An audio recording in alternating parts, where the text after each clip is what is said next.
E aí, já pensou em ganhar muito dinheiro com um canal de corte igual esse daqui que você está assistindo? No primeiro link da descrição temos um aulão para você que quer começar um canal de cortes e faturar muito aqui na internet. Também teremos planilhas que irão te ajudar na hora de organizar a produção do seu canal. Tá esperando o quê? E vamos avançar. Sobre o sair do armário, mais um líder aqui evangélico, Josué Valandro Júnior, acho que é assim que se pronuncia o nome dele. Tá lá, faz um vídeo. Vou mostrar aqui logo o vídeo pra vocês. Melhor do que comentar em cima. Dá logo aqui, play. Só que isso aqui.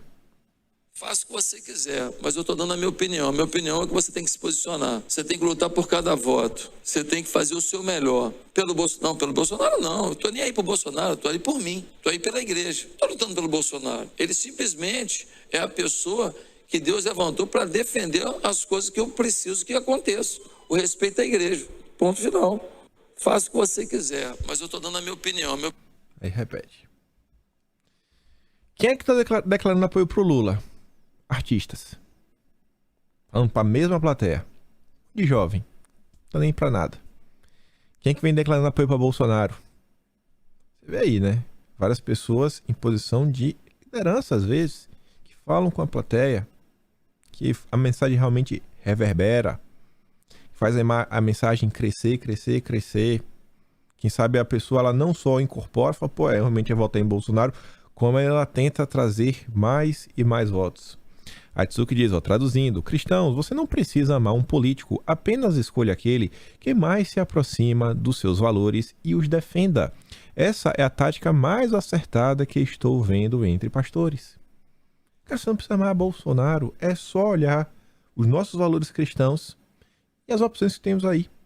Acho que que mais incorpora os nossos valores é Bolsonaro assim de disparado. Aí você vê, a turma da democracia, a turma do Lula, mesmo tendo todo o Rock in Rio para eles, a Maria Rita colocou um Brasil de vermelho. Teve lá um artista, nem quem foi, puxando, botou pra tocar a música do Lula. Teve outra lá que fez o L. Teve outra lá que elogiou a Janja. Saiu matéria sobre a Janja no Globo, na Veja e na Folha de São Paulo. Que eu vi. Não sei se outros veículos saíram, mas pelo menos na Globo, na Folha e na Veja saiu matéria sobre a participação da Janja no Rock in Rio. E mesmo, né, com a participação massiva, um controle total. Olha a Folha de São Paulo. Rock in Rio. Malvino Salvador diz que não é bolsonarista. Sou contra Lula. Pronto, saiu uma matéria, de uma pessoa que estava no Rock in Rio e está contra o Lula. O cara não é nem pró-Bolsonaro, o cara só está contra o Lula. Foi o suficiente para Paula Lavigne falar o seguinte, ser contra Lula agora é ser bolsonarista sim. Você acha que ela está falando isso daí apenas porque ela quer destruir o Malvino Salvador? Ou porque eles estão com raiva? Porque eles não detêm o monopólio? Eu acho que isso aqui, na verdade, tem muito mais a ver com Ciro Gomes. Se você está contra Lula, você está contra Bolsonaro. É o que eles estão tentando emplacar para destruir o Ciro Gomes em nome de buscar o voto útil. Mesmo a turma do PT... Bom, a turma do PT parece que não está mais naquele discurso único que o eleitor do Ciro Gomes vota no Lula. Parece que as coisas não estão mais assim. Mas antes de falar sobre isso, só para colocar aqui um extra, né? A Cuba, o país, né? Cuba, que Lula ama seus aliados históricos. A ditadura interrompeu um show de música por uma canção crítica. O pessoal de segurança da estatal Casa de la Música, de Galeano, terminou abruptamente o concerto brindado pelo cantor Emílio Frias, que estava prestes a apresentar sua nova faixa, Câmbio. Não me chamem mais e me tirem de todos os lugares. Onde eles não vão poder me tirar é do coração de todos os cubanos. E aí, censura na veia. Esses aí são os grandes aliados do Lula. E aí, olha só. Ainda falando de apoio saindo do armário. Antes de falar do Ciro Gomes. Essa notícia aí, agora, que Pablo Marçal diz que vai apoiar a candidatura de Bolsonaro à presidência. Muita gente falando, pô, é bacana. Pablo Marçal aí tinha 4 milhões de apoiadores, de intenções de voto. Se conseguir transferir ao Bolsonaro vai ser ótimo, vai ser sensacional. Beleza, não discordo. Eu só espero, de coração, o seguinte, que é, se a direita quiser usar esse cara, que use, mas lembrando quem ele é. Porque ontem mesmo eu vi um vídeo, né, questionando ele sobre o que ele já falou sobre Bolsonaro no passado. inclusive uma fala dele no Antagonista, e ele jurava de pé junto que ele nunca falou absurdos que ele já tinha dito sobre Bolsonaro. Acho que espero que as pessoas não esqueçam que ele é um marqueteiro, que é um cara que só pensa nele, que tem um projeto político próprio e que, assim, ele pode ser mais à direita, mas apoiador de Bolsonaro é uma coisa que ele não é. Espero que a direita não abrace mais uma pessoa só porque falou que agora apoia Bolsonaro, pelo amor de Deus. Mas tudo bem, os votos dele são muito bem-vindos. E aí esse comentário. Esse daqui tem um peso muito grande. Augusto de Arruda Botelho. É uma espécie de herdeiro do Márcio Tomás Bastos. Ele fala o seguinte: entenda e respeito quem vota no Ciro. Eu não entendo e não respeito quem vota no Ciro e no segundo turno vai votar no Bolsonaro. Tem pessoas que votam no Ciro e que vão votar em Bolsonaro? É sério isso? É sério isso? A imprensa em nenhum momento cogitou essa possibilidade? Davam como certo aí que os eleitores do Ciro iam votar no Lula? Eu acho complicado. E quando vem esse tipo de comentário, né, batendo forte, eu não entendo, eu não respeito. Bom, a gente sabe que a esquerda não respeita ninguém. Por eles, ele dizimava os opositores. Agora, esse tipo de comentário, eu acho que vai continuar afastando cada vez mais eleitores. E se o Lula quer vencer, ele precisa de votos. O Texugo fala o seguinte: um dos responsáveis pela implementação da audiência de custódia no Brasil está desesperado. Mas, Augusto, o Lula não ganhava deitado e sossegado no primeiro turno? O que será que mudou, hein? O que será que mudou? Aí o Ciro Gomes aparece em vídeo falando algumas verdades sobre o Lula. Inventou esse negócio de nós contra eles, estigmatizando os adversários com maior desonestidade, violência e truculência na política brasileira. Não foi o Bolsonaro. O Bolsonaro é cria da cultura de ódio do Lula e do PT. Não é não, Marina Silva? Todo mundo no Brasil, Lula, sabe o que é que você fez de desonesto, de cruel, de mentiroso, de odiento que o PT fez com sua ordem contra a Marina Silva. Não é Luiz Helena? O que é que o Lula fez de violência política, de cultura de ódio, de mentira, de cangaceirismo, enquanto ele faz essa conversa mole de Lulinha Paz e Amor, financia o gabinete de ódio mais picareta, mais desonesto de toda a história do Brasil. Portanto, Lula, você pode enganar aí algumas pessoas, mas este aqui que lhe conhece de perto não vai deixar você passar assim. Vamos fazer o amor. O que eu tô percebendo é que quanto mais os petistas atacam o Ciro Gomes, que é um cara de esquerda, mais ele tá falando verdades sobre o Lula. Eu tô achando que vai ser um tremendo fracasso a eleição pro Lula. Capaz do Ciro Gomes, eu não acho que o Ciro Gomes vai tirar o Lula, né? Quem sabe? E no final dos dias vão colocar a culpa do Janones. Vão falar que a culpa da derrota foi do Janones. Pode anotar aí pra você ver. Uma coisa também que eu realmente não tenho a resposta, que é o seguinte, ó. Ciro Gomes, assim, todos os candidatos, eu até tuitei isso. Todos os candidatos, com exceção de Bolsonaro, são de esquerda. Todos. A Globo escolheu o Lula, a Globo e o Benchimol escolheu o Lula porque eles quiseram. Eles escolheram porque eles quiseram. O Benchimol da XP podia estar apoiando qualquer pessoa. Ele está apoiando o Lula porque ele quer. A Globo está apoiando o Lula porque ela quer, não é por falta de opção. Podia apoiar o Ciro, podia apoiar a Simone Tebet, podia apoiar a Soraya Tronic. Estão apoiando o Lula porque eles querem. E o Ciro está falando algumas verdades. Aí o Ciro falou aí sobre a violência petista. A Globo teve a cara de pau de soltar a seguinte nota: deputado bolsonarista acusa torcedores de violência política no Paraná e torcida organizada contesta a versão. Felipe Barros colocou o vídeo. Tem um vídeo disponibilizado. Tem vídeo da câmera de segurança da região. O sobrinho dele apanhando. O tio dele apanhando. O pai dele apanhando. E a Globo está aqui tentando ajudar a torcida organizada que é composta por eleitores do Lula. A Globo está tentando ajudar os lulistas que agrediram a equipe do Felipe Barros. O Felipe Barros é o seguinte, ó, não tem versão, tem os fatos, tudo gravado, imagens já publicadas. Lamentável e revoltante vocês passarem pano para a agressão física do meu tio, do meu sobrinho, da minha assessora, que inclui uma mulher, né, que foi agredida por estar filmando. Antes, fizesse pelo menos igual a CNN. Deu repercussão, mais ou menos. Mas eu falo o seguinte, ó, deputado diz que equipe... Não é que ele diz, minha filha. Tem um vídeo, tá lá, mostrando.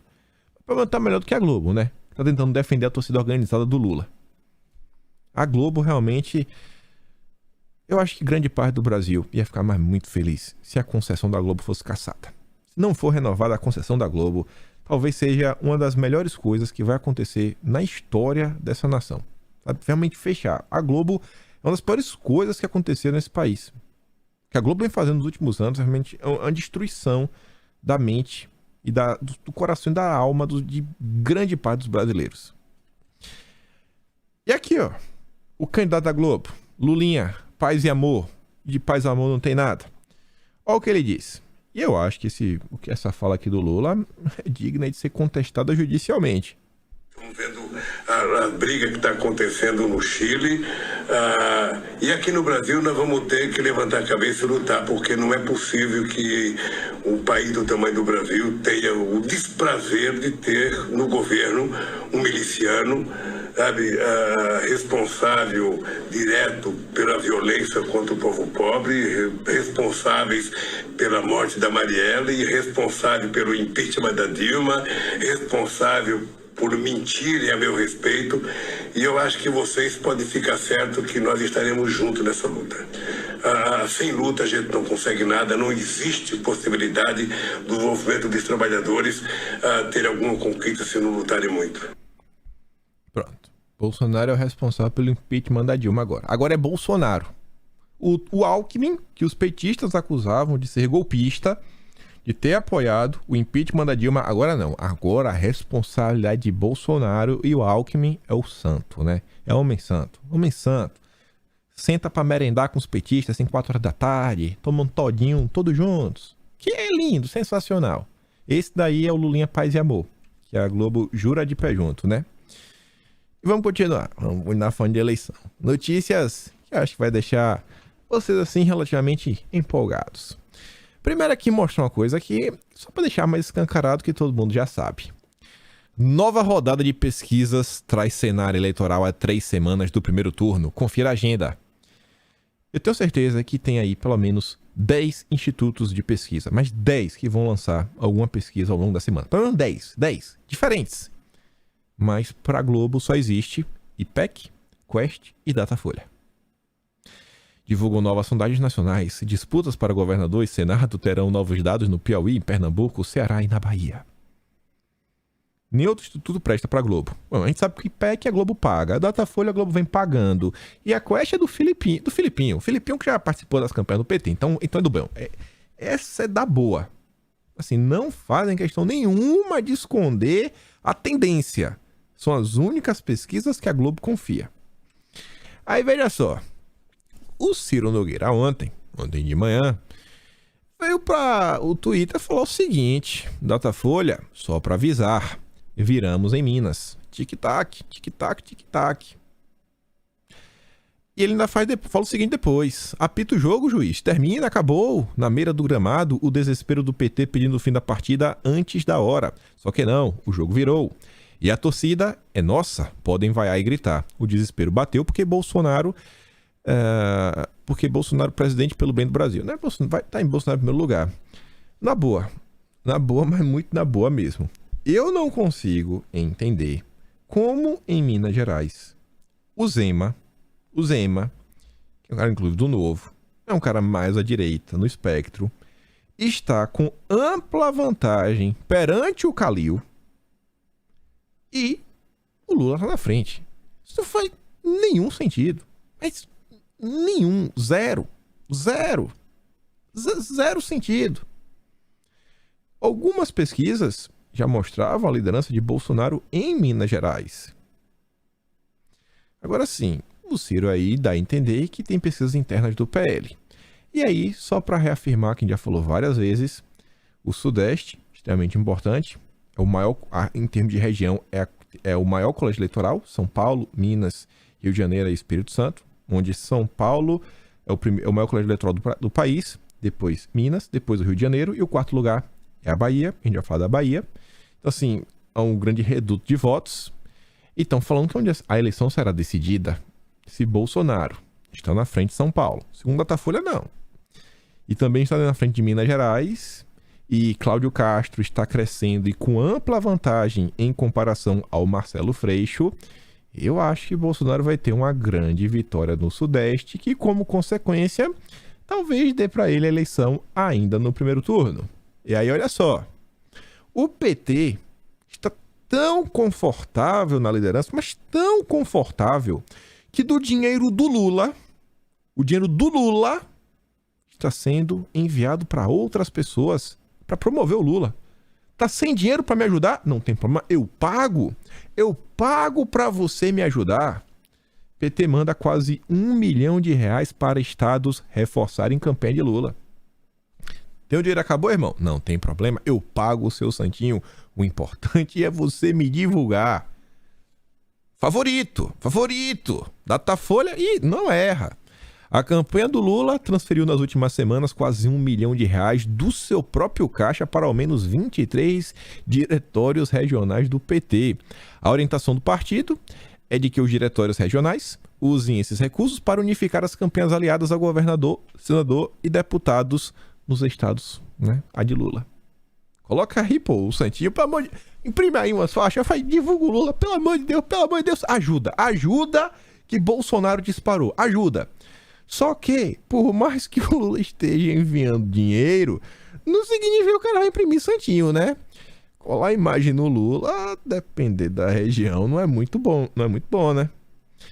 A própria matéria do Estadão fala sobre isso, que é o seguinte: o Lula cobra aliados de outras siglas a divulgarem sua campanha nos estados. Primeiro, se o Lula realmente fosse um cara porreta, que ajuda, que atrai votos, ele não precisa nem pedir. Se o Lula estivesse realmente na frente, disparado, ele ia ter que estar, sabe, mediando conflitos. Não, cara, assim, ele fala, cara, não fica triste não, todo mundo pode apoiar, quem quiser apoiar, pode apoiar, ou então tentar intervir aqui, acolá, pra acalmar a turma. Mas não, o Lula tá tendo que pagar pra ser divulgado. O Lula tem que pagar. Tirar da campanha dele, não, faz aí um santinho com minha cara. A campanha de Lula quer que candidatos a governos estaduais de outros partidos que são apoiados pelo petista distribuam os materiais de campanha do presidenciável em as eleitorais. O Lula tá apoiando, mas os caras não tá contento. E aí cito o exemplo do Pará e do Espírito Santo, onde Lula pode ter problemas. E esses locais, Lula pode ter algum problema por quê? O Renato Casagrande, que é do PSB, tem apoio do PDT do Ciro Gomes. Será que também é por isso que o Lula tá batendo o Ciro Gomes para tentar unificar as campanhas ao governo dos estados para apoiá-lo? E no Pará, né? Na verdade, o Casagrande também tem apoio da Simone Tebet.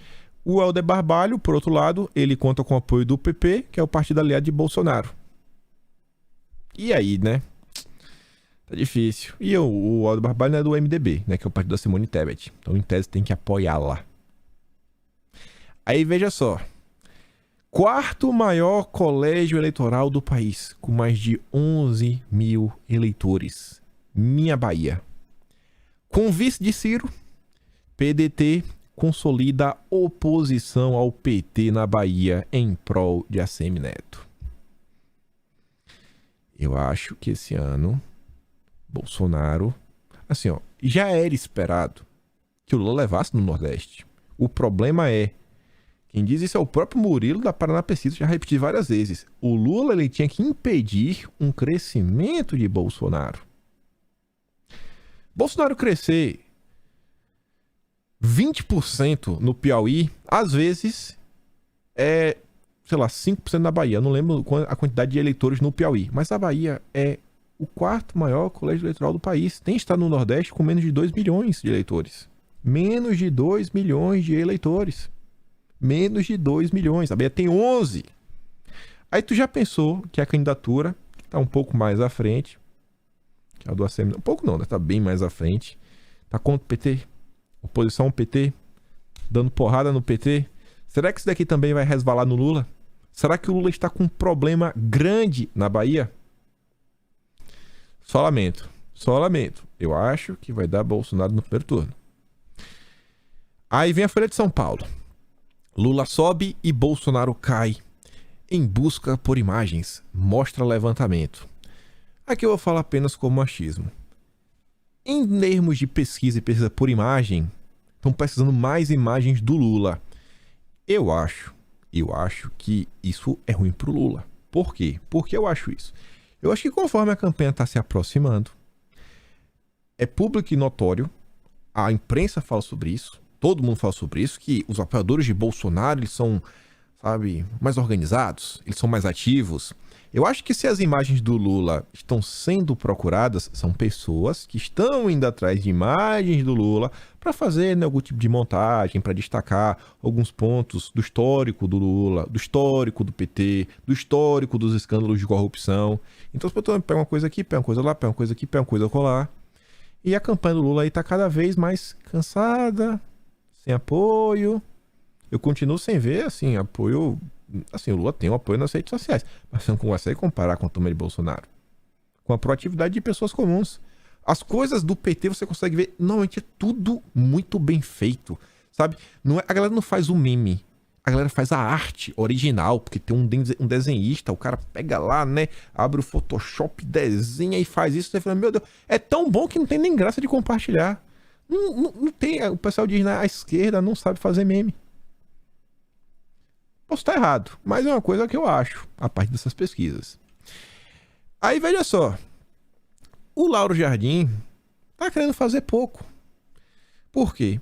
As dezenas de doações de até R$1 para a campanha de Bolsonaro. A conta da campanha de Bolsonaro recebeu 1.023 doações de apoiadores para custear os gastos eleitorais. Mas o número chama atenção. 14% não passam de magros R$10.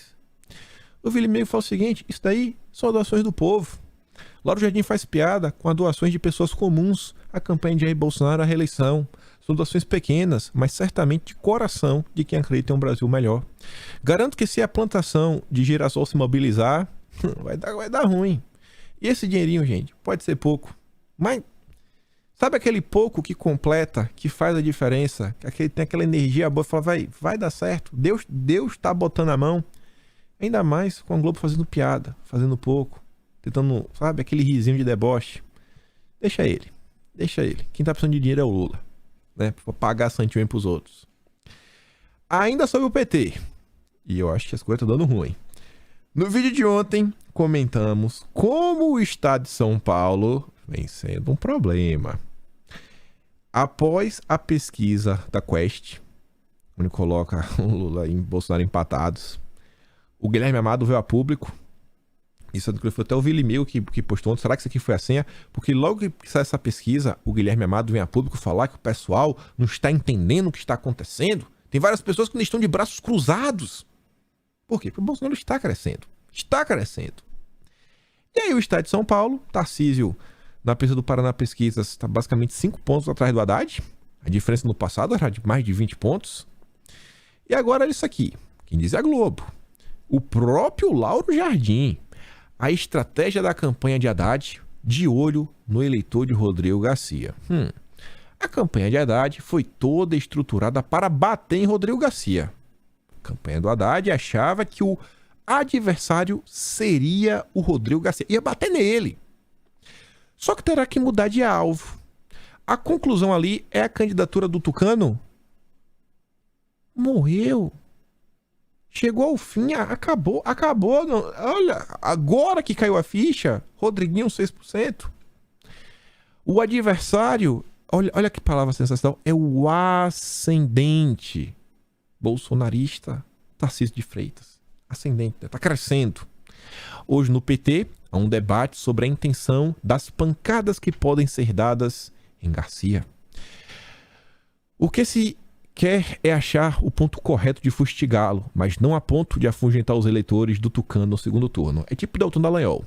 Temos que nos afastar do Bozo sem perder o apoio dos eleitores do Bozo. Ou seja, o Haddad em São Paulo já virou, Esquece o Garcia. Acabou. Temos que parar o Tarcísio. Ontem, a Folha de São Paulo soltou uma nota falando que o Márcio França não está preocupado com o crescimento do Marcos Pontes. Não está preocupado. Quem tem que se explicar, errado está. Aí veja só, ainda sobre o estado de São Paulo, o maior colégio eleitoral do país com mais de 33 milhões de eleitores. 22% de todos os votos do Brasil estão em São Paulo. Mais de um quinto dos votos é só o estado de São Paulo. Alckmin deve concentrar compromissos em... Cadê, senhor? São Paulo. E estados próximos. Os próximos que é o Sudeste, a região-chave, Minas Gerais, Rio de Janeiro, estados próximos. O plano de fazer com que Alckmin percorra os estados pelos quais o Lula não passará, cobrindo assim o país todo, tem perdido força. Ou seja, o Lula já desistiu do Brasil inteiro. Não vai fazer campanha no Brasil inteiro, porque o Lula não liga pro Brasil. Tá nem aí. Ele quer vencer. Porque tem o poder nas mãos. Para a ideia que o vice, no caso o Alckmin, concentre sua atuação em São Paulo. Mas por que concentrar em São Paulo? O Lula tava na frente, o Datafolha falou, vence, com mão nas costas, primeiro lugar disparado. Agora vai pegar o Alckmin, que em tese deveria ter uma base aí por todos os seus anos à frente do governo de estado, prefeitos, etc, para ver se consegue ajudar o Lula.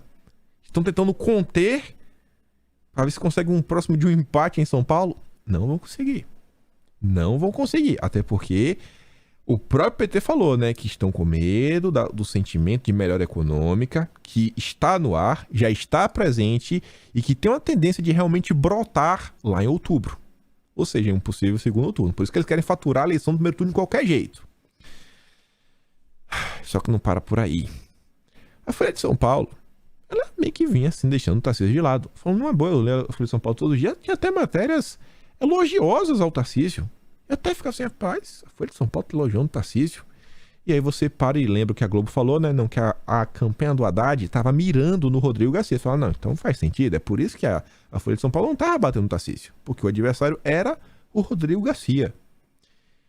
E aí, eu não lembro mesmo. Eu me deparo com isso aqui, ó. Gestão Tarcísio teve disparada de obras sem licitação, atraso e... adoro esse final. Indício de irregularidade, viu? Não consegue chamar de ladrão. Aí, tem um indício de irregularidade. Tem que investigar. Que é pra ver se o Randolfo Rodrigues, né, já judicializa pra ver se a justiça vai atrás do Tarcísio agora. Eu acho que o PT está demonstrando um desespero exacerbado. E a Folha de São Paulo, que vem atuando como quase um braço auxiliar do PT, tá deixando isso bem claro. Eu acho que o desespero bateu e acho que Bolsonaro em São Paulo vai fazer barba, cabelo e bigode. Vai eleger uma ampla bancada de deputados estaduais, deputados federais, o Tarcísio, o Marcos Pontes e vencer de lavada. Falando do Tarcísio, mas deu um atropelo nos lulistas da Globo. Cadê? Eu não baixei esse vídeo. Vou ter que ir atrás no Twitter. Pera aí que eu acho fácil. Nem vou dar pause. Vai dar certo. Cliquei no vídeo errado. Cadê? Calma. Aqui. O Bolsonaro ele negou enfaticamente as orientações da Organização Mundial da Saúde em relação à pandemia, atrasou o início da vacinação, só começou, inclusive, depois que o governo de São Paulo fechou o contrato com o fornecedor da China. Como é que o senhor sente, tendo feito parte de um governo que foi considerado negacionista na saúde? Vamos restabelecer a verdade aqui. O primeiro contrato para compra de vacina foi assinado em junho de 2020, foi contrato com a AstraZeneca, que tinha, inclusive, a previsão de transferência de tecnologia para a fabricação de insumo farmacêutico ativo em território nacional. Então, muito antes da vacina ser uma possibilidade, se detectou a possibilidade de fabricar no Fiocruz e se fez esse contrato que veio a AstraZeneca, veio a compra da vacina da Pfizer, veio a compra de outros imunizantes. O Brasil foi um país que adotou uma estratégia de diversificação de imunizantes, um dos poucos países do mundo. Quase 30 bilhões de reais foram investidos em vacina e foram adquiridos quase 600 milhões de doses. Então, inclusive, as doses do competente Instituto Butantan foram adquiridas pelo governo federal e fizeram parte do Plano Nacional de Imunização.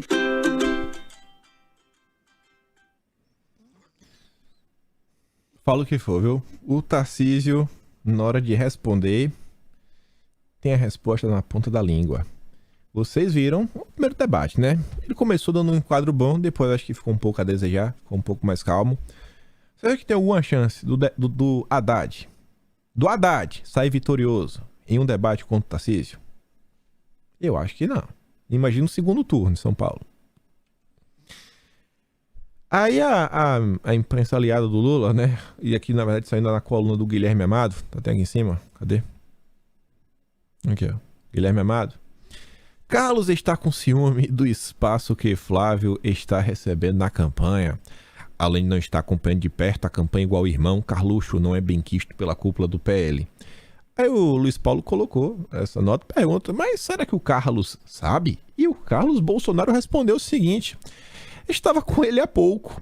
Como sempre, as fake news do bem estão liberadas, tudo para ajudar um certo ladrão. Meu Deus, a que ponto essa escória chegará? Carlos afirma com todas as letras que estava com o irmão poucas horas. Mas segundo a turma do Guilherme Amado, o Carlos está com inveja do próprio irmão. Querem plantar discórdia a todo custo. Isso daqui, gente, isso aqui tem que dar risada. Campanha de Lula descarta mega comícios. O Balboa falou o seguinte, eu estou pensando seriamente em desistir de colonizar Netuno. E aí a turma começou a fazer as piadas, né? Não sei quem, o André Porciúncula colocou, Porciúncula desiste de comprar Ferrari. Todo mundo falando, né? Assim, o Lula tá desistindo de uma coisa que é impossível. O Lula não conseguiu nenhum mega comício. Nenhum. Zero. Cadê os grandes? Não tem. É um fiasco o tempo inteiro. É só imagem de close, sabe? Fechadinha assim, ó. Que é pra tentar demonstrar que o Lula tem algum tipo de apoio. Não tem. E falando em apoio, isso aqui. Olha o Lula assim na Datafolha. Olha o comício do Lula. Realmente, o Lula desistiu do mega comício pra virar essa piada. Isso daqui, olha aqui também. Tô até mandando um vídeo, ó. A campanha do... a motocicleta do Lula foi isso aqui, ó. Essa é a motocicleta do Lula. Essa é a motocicleta do Lula. Tá mais fácil comprar as motinhas da Hot Wheels. Bota assim, né? Empurra e filma assim, câmera lenta, finge que tem pessoas montadas. Bota os Playmobil, sentar em cima da motinha da Hot Wheels. E fala aí, vai Lula. Para o Lula.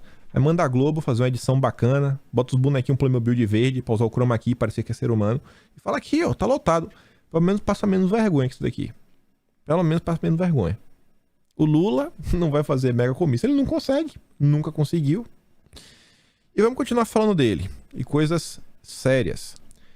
Esquerda. A esquerda brasileira, que pensa da mesma forma que a esquerda internacional, que você vê o que está acontecendo também na América Latina, as políticas que estão sendo propostas pelo Boric, as políticas que estão sendo propostas pelo Gustavo Petro na Argentina, na Colômbia, pelo amor de Deus, na Colômbia. Na Argentina é o Fernandes que ainda não está se movendo tanto nessa direção aí, principalmente na questão de drogas. Mas veja só, um consórcio internacional de ONGs, né, institutos, adere a manifesto por nova política de drogas no Brasil.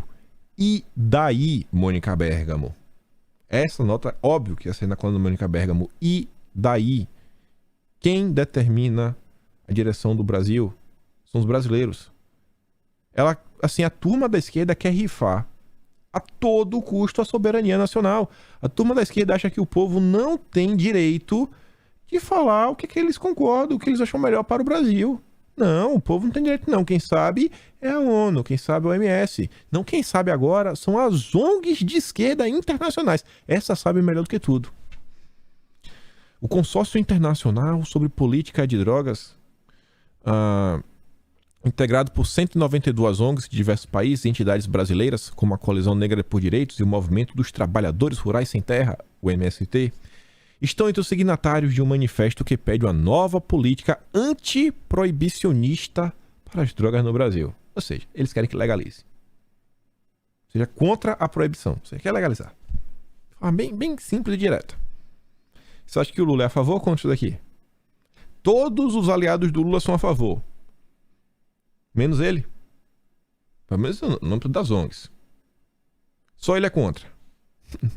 Para, né? Para. Aí vamos lá. A turma do MST, esse ano, pra gente falar aqui um pouco do Legislativo, tá com vários candidatos. Vários. A maioria estão pelo PT, acho que também tem alguns no PSOL. A maioria, lavados estão no PT. Tá lá, ó, tentando montar uma bancada. Ontem um jornalista do UOL, não vou falar o nome, ele fez uma lista para ajudar a divulgar os candidatos comprometidos com as pautas climáticas. Basicamente, todos os candidatos do MST estão preocupados com a pauta climática. Que vocês sabem que a pauta climática vem se tornando uma pedra no sapato do agronegócio. E o MST é a favor da pauta que é contra o agronegócio. Em grande parte, né, do agronegócio, que segundo Lula é fascista e direitista. Muito suspeito, muito suspeito. Olha só. No dia de ontem, o Lula se encontrou com a Marina, que foi levar propostas para o Lula. Uma das propostas da Marina, já batemos muito na tecla, ela quer pegar uma autarquia que já existe, uma agência reguladora que já existe, que lida com questões nucleares, para começar também a analisar emissões de carbono. Inclusive uma autarquia que cuida sobre emissões tóxicas, ou seja, vai tentar transformar a questão do carbono em uma questão tóxica, logo é quase um veneno para a vida do ser humano na Terra. Aí o Lula fala: hoje é meu convite, depois de muitos anos, reencontrei com Marina. Relembramos da nossa história, desde quando nos conhecemos. Conversamos por 2 horas e ela me apresentou propostas para um Brasil mais sustentável, mais justo e que volte a proteger o meio ambiente. Tá bom. O Arthur fala o seguinte, ó. Lula foi aconselhado a procurar os evangélicos. Resolveu falar com a Marina, a evangélica do Meu Corpo, Minhas Regras. O motivo desse encontro foi reafirmar a política Meu Corpo, Minhas Regras, anticristã, e que expropriaria a Amazônia de nós brasileiros. O PT quer ter um selo SG. E aí, olha só. Vou falar sobre SG algumas coisas que saíram no dia de ontem. Mas antes, tem uma postagem que rolou, passou no meu Twitter, eu até DRT.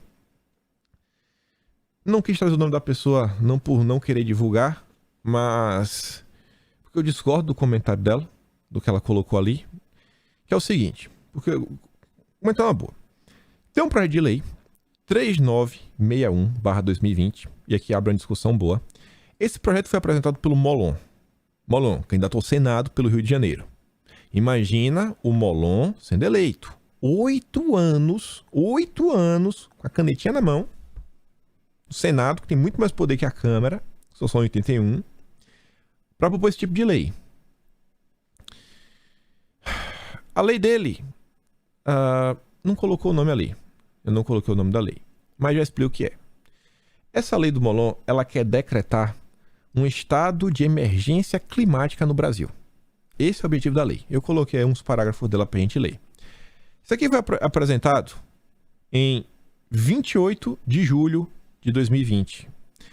Esse projeto, até o momento, ainda se encontra na CMADS, que é a Comissão de Meio Ambiente e Desenvolvimento Sustentável. É uma comissão. Isso daqui são aquelas comissões permanentes que cada biênio, onde tem eleição para o presidente da Câmara, os partidos também, né, apontam presidentes para as comissões. E é o presidente das comissões que, na maior parte do tempo, vai indicar, por exemplo, quem são os relatores, quem que vai relatar o projeto de lei. Normalmente não é o cara que apresentou a lei. Quem é que vai apresentar o relatório, a priori disso aqui, é um deputado chamado Zé Vitor, do PL de Minas Gerais, em tese, a partir de Bolsonaro. Por que eu não quis trazer o nome da pessoa que publicou? Que fala o seguinte, ó, emergência climática. O projeto de lei vai seguir. Sim, vai seguir, mas vai seguir para onde? E aí tiveram vários comentários, pessoas falando, aí o projeto vai ser avançado, vai ser aprovado, o projeto está sendo aquilo outro.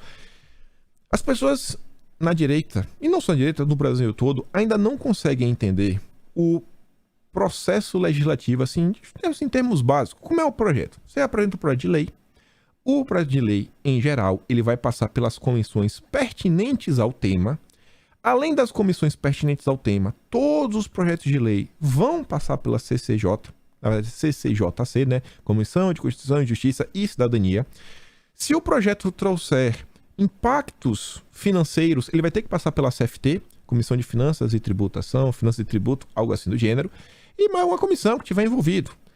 Caso você passa lá no meio ambiente, etc. A CCJ tem a admissibilidade da constitucionalidade, etc. Está aprovado. Aí pode ir para o plenário e aí pode ser votado.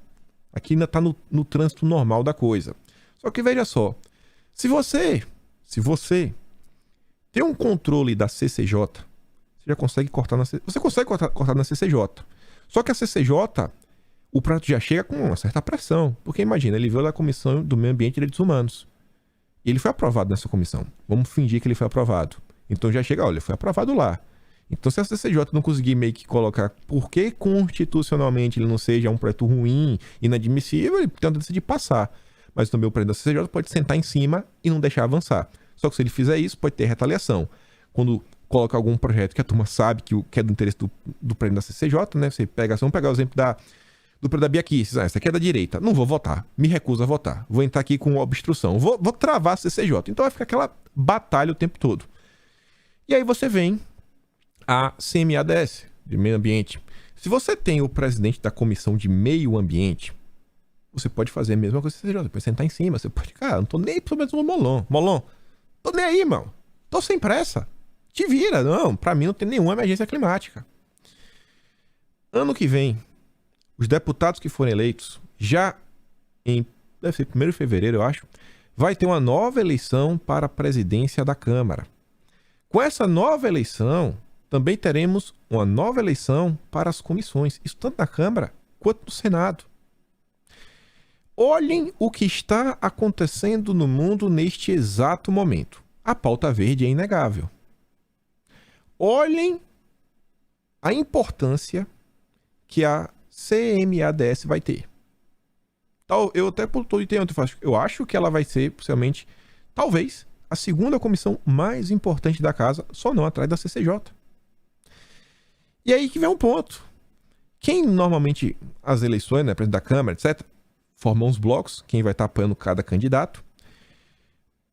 O bloco que apoiou o candidato vencedor, vamos pegar o caso lá do Arthur Lira, né, foi o bloco meio governista.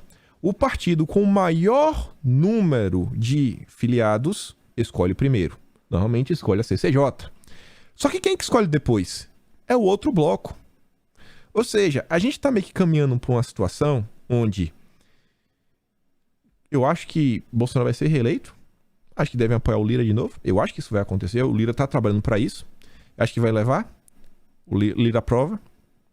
Acho que a CCJ pode até cair na mão dos bolsonaristas. E a Comissão do Meio Ambiente possivelmente pode ser a segunda a ser escolhida. E aí agora? Quer dizer que a esquerda tem na mão? Em tese, sim. Aí que vem vários pontos.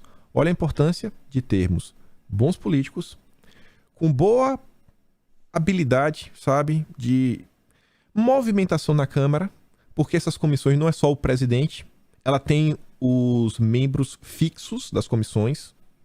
Mesmo que não seja membro fixo, tem pessoas que podem ir lá, pode participar do debate, pode levar pessoas que são especialistas na área, naquele quadro técnico, para tentar ajudar, tentar mostrar como algumas pautas de esquerda são absurdo, assim também como a própria CCJ. Então, olha como a escolha de deputados é importantíssima. Lula vai com a Marina. Independente do Lula vencer ou não, que não vai vencer, eu acho que a mulher tenta de ser eleita.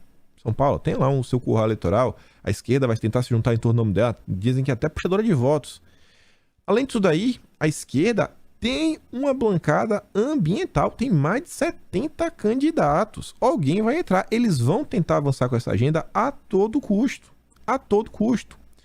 E esse projeto aqui do Molon fala o seguinte, ó. Artigo 1º. Esta lei dispõe sobre o reconhecimento do estado de emergência climática, estabelece a meta de neutralização das emissões de gases de efeito de estufa no Brasil até 2050 e prevê a criação de políticas públicas para a transição sustentável. Ou seja, vai começar a criar o conjunto de regras. Vamos regulamentar. Compliance. Né? Vamos regulamentar. E nessa regulamentação ainda vai falar quem vai fazer a arbitragem, quem que vai julgar, né, que está indo no caminho certo ou errado. Artigo 2. Fica reconhecido em todo o território brasileiro o estado de emergência climática, em razão da mudança, né, corrente, da demanda, etc. Da emergência. Parágrafo único. O estado de emergência começa na data da publicação da lei.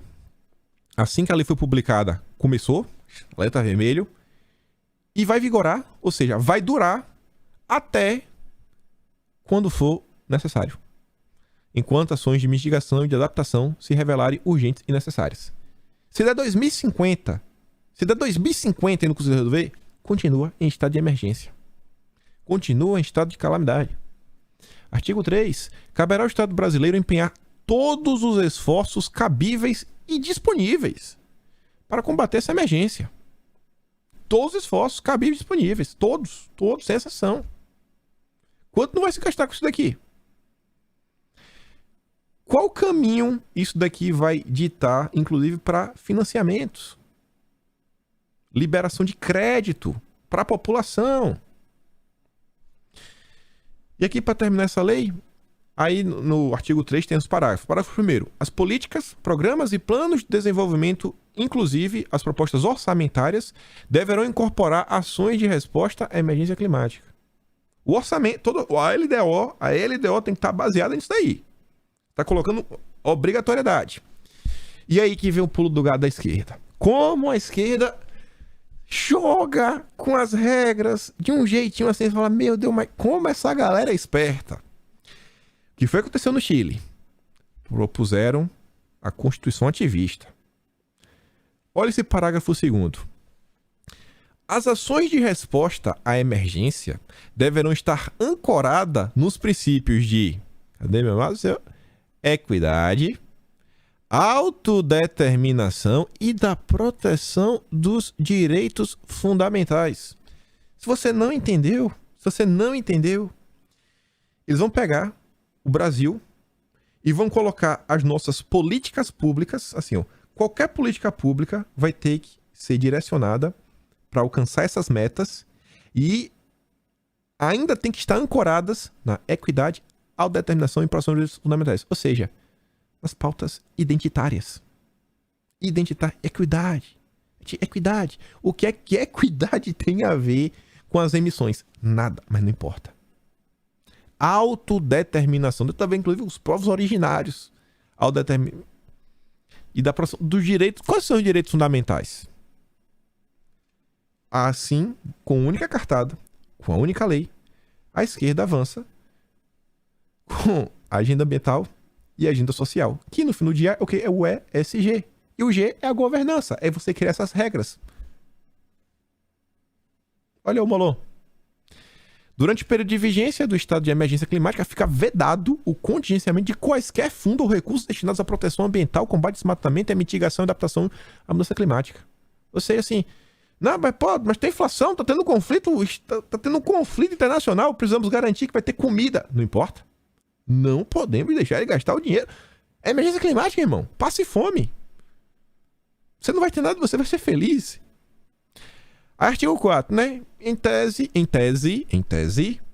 fica na obrigação do governo federal elaborar e publicar um plano nacional de resposta. Mas vocês sabem, se for um governo de direita, Bolsonaro, ele publica o que vai fazer, a esquerda vai falar que não é o suficiente, vai judicializar e aí vai cair na mão de quem para arbitrar o que é certo e o que é errado, da justiça brasileira. Você já sabe o caminho que Randolph usa. E aí tem outro ponto ainda. Parágrafo 1º. O plano que trata o caput deste artigo é elaborado com a participação da sociedade civil, tem a participação das ONGs, deverá ser objeto de revisão periódica a cada 5 anos. É o programa aí que vai ser executado, né? Essas diretrizes. E o processo de revisão não poderá levar a uma redução das metas. Você pode revisar, mas sempre para cima. Nunca... Mas estamos vivendo um conflito internacional. Pelo amor de Deus, a gente precisa garantir a nossa agricultura. Não pode. É emergência climática. Tá aí o Lula Marino. A turma do Lula. A turma da esquerda. Olha aí. Olha a importância das comissões. Bons deputados. Que não fiquem só lacrando nas redes sociais. Mitadinha, colocando recorde de vídeo. Olha o tipo de projeto que o Molon apresenta. Cara, é uma coisa assim, que é uma malvadeza sem tamanho. Aí você vê. Olha a turma do Lula. É XP, o site oficial da XP, a turma do Benchimol. Radar ESG. Setor de supermercados. Vale a pena encher o carrinho? Assim, peraí, vocês vão problematizar o supermercado. Embora as empresas de supermercado tenham feito melhorias, embora tenha feito melhoria, tem muito a melhorar, né? Para abordar a segurança alimentar, uso de energia, o capital humano, que nos permite identificar que algum progresso está sendo feito, né? As controvérsias frequentes continuam sendo um desafio chave para o setor. Pronto. A turma do Benchimol está problematizando os supermercados. Os supermercados têm um poder político e econômico considerável no sistema alimentar e uma responsabilidade inerente de demonstrar boa cidadania corporativa por meio de responsabilidade social corporativa. Dito isso, nossa visão, os supermercados brasileiros poderiam fazer mais para usar seu poder para apoiar a saúde pública. Gente, saúde pública, o cara tá falando de clima. Ao longo da matéria, o cara tá falando de clima, de emissões. O que é que isso tem a ver com saúde pública? O cara tá transformando uma questão ambiental em questão de saúde. Tá impactando na sua vida. Se você muda as regras para os supermercados que vendem comida, você realmente acha que o supermercado ele não vai repassar o custo disso para o cliente? Será que a turma do Lula, lá do XP, da Benchimol, eu me atrapalhei, tudo é a mesma coisa. Lula, XP e Benchimol estão juntos, são aliados. A mesma coisa tem, né? Aliado. O Benchimol e o XP são aliados. O Benchimol falou, enquanto o Lula foi pragmatismo e sensatez. Será que eles não pensam que isso aqui pode encarecer a comida para os brasileiros como um todo? Em um momento que cada vez mais o mundo fala em segurança alimentar, a galera tá querendo problematizar supermercado. Será que isso aqui é hora? Difícil, né? Aí veja. Antes de mostrar o sistema do Brasil, isso aqui, não sei se é Estados Unidos, eu não fui atrás para onde ver o que é. Só para mostrar um exemplo. Esse grupo ele tem na Austrália, mas não sei se aqui foi na Austrália, acho que aqui foi no Reino Unido. Rebelião Animal, né? Animal Rebellion é o nome do grupo. Eles estão comemorando, eles fizeram uma ação onde eles entraram em uma central de distribuição de leite. Segundo eles, Animal Rebellion interrompeu outro centro de processamento e distribuição de leite. Sabe qual foi a interrupção que eles fizeram? Aqui, Eles perfuraram os pneus de aproximadamente 50 caminhões, interrompendo totalmente o fornecimento de laticínios deste local. Interrompemos. Não tem leite. O cara diz, olha isso aqui. O governo deve parar de financiar a indústria destrutiva da pecuária e, em vez disso, apoiar os agricultores na transição para uma economia baseada em plantas e vegetais. Aí pega isso e vamos falar do Brasil? Isso aqui é malvadeza. Isso aqui é mal. Isso aqui é mal. Mal. Coisa de malvada. Gente malvada. Plataforma de crédito Liber prepara rating ESG para a cadeia da indústria. Sabe o que é rating? A plataforma de crédito para a cadeia de fornecedores e pontos de venda de grandes indústrias está preparando o rating brasileiro de compromissos ambientais, sociais e de governança, ESG, para a cadeia produtiva, com o objetivo de fechar o ciclo da sustentabilidade na produção.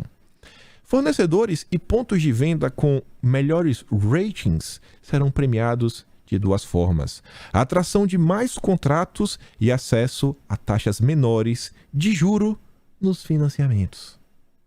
Sabe o que é rating? É criar um ranking, é criar uma classificação, é colocar critérios que, se você não seguir esse critério, você não vai ter a mesma taxa de juros, você não vai ter a mesma facilidade de financiamento, você não vai conseguir competir com os gigantes. Porque toda vez que você coloca critérios, o pequeno, ele acorda todo dia de manhã para lutar contra 20 leões, 50 rinocerontes e um mastodonte e um tiranossauro rex. É o pequeno. É o pequeno e médio empresário no Brasil. Ele luta com um jacaré com a mão limpa. O crocodilo Dundee. O grande, a JBS, por exemplo, tá de boa. Não falta dinheiro. Tem que mudar? Muda. Eu mudo 10, mudo 20, mudo 100 vezes. E quanto mais mudar, melhor. Porque o pequeno vai quebrar. E vai virar um monopólio. Quer ter crédito? Se adapte. Quer ter crédito? Se adapte. Se adapte. Se adapte. E aí tá aí. Não, mas a gente não tá prejudicando, não. Você não tá prejudicando. Não tá não. Você tá dando várias e várias vantagens pro cara que já tem dinheiro, fica cada vez mais e mais competitivo, e o pequeno cada vez tendo mais e mais dificuldade. Você cria um cenário, o cara pega um financiamento, faz um dumping. Não, ele baixa o preço, ele vende abaixo, ele tá tendo prejuízo, mas ele sabe que ele aguenta 6 meses de prejuízo e o pequeno aguenta 2. O pequeno quebra, depois ele volta ao preço normal. E aí, quando ele voltar sozinho no mercado, ele triplica o preço. Isso aqui é um absurdo como as coisas estão acontecendo, assim. O pessoal tá achando que é lindo. Não, só o SG tem de ser parte viva da cadeia de produção. Queremos que a cadeia mais eficiente e com menor impacto ambiental. Diz o Marcelo. Marcelo aí que deve tomar leite de cabra de manhã. Leite de cabra. Sabe nem o que é vaca, né? Leite de cabra da Angola. Que foi criado aí nas geleiras do Monte Everest. Só pode. O leite já vem gelado já. É inacreditável, né? Ainda deixou o conselho do BNDES. Graças a Deus que deixou, né? Que tava no Banco de Desenvolvimento Nacional. Esse aí é a turma da esquerda. É inacreditável as coisas como estão avançando. O Poder Legislativo brasileiro precisa, assim, meio que dar um basta. Tem que, assim, na hora de criar critério, falar, galera, peraí, tem que começar a falar aqui o que pode e o que não pode. Isso aqui pode achar que não, mas tem a ver também, que é o seguinte, ó. Visa, Mastercard, American Express vão começar a categorizar agora compras por lojas de ferramenta. Quando você comprar no cartão, falando, isso aqui é nessa categoria.